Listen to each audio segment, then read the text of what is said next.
সুযোগ আল্লাহ তাআলা দিয়েছেন। এখন এই সুযোগকে কতটুকু কাজে লাগাবো এটা ডিপেন্ড করবে শহীদদের কাতারে শামিল থাকা আমরা যারা বেঁচে আছি আমাদের উপরে। আমরা কি সিদ্ধান্ত নিব, আমরা কিভাবে গড়তে চাই এই বাংলাদেশকে, সেটার উপরে ডিপেন্ড হবে আগামীর বাংলাদেশ কেমন হিসেবে গড়বে। বাংলাদেশ একটি ছোট রাষ্ট্র, কিন্তু অপার সম্ভাবনা। আমরা অনেক সময় নষ্ট করেছি।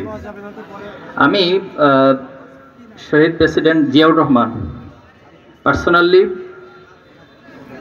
এখন পর্যন্ত বাংলাদেশের দূরদর্শিতার দিক থেকে, আধিপত্যবাদের বিরুদ্ধে অবস্থানের দিক থেকে এবং ইনক্লুসিভ বাংলাদেশ, যেটা এখন আমরা অনেক বেশি বলছি, সেই ইনক্লুসিভ বাংলাদেশ গঠনের দিক থেকে এবং পার্বত্য চট্টগ্রাম ৭১ পরে আপনারা জানেন অনেক সমস্যা ছিল, কিন্তু জিয়াউর রহমানের দূরদর্শিতার কারণে এখন পর্যন্ত আলহামদুলিল্লাহ পার্বত্য চট্টগ্রাম বাংলাদেশ তার অবস্থান শক্তভাবে রাখতে সক্ষম হয়েছে।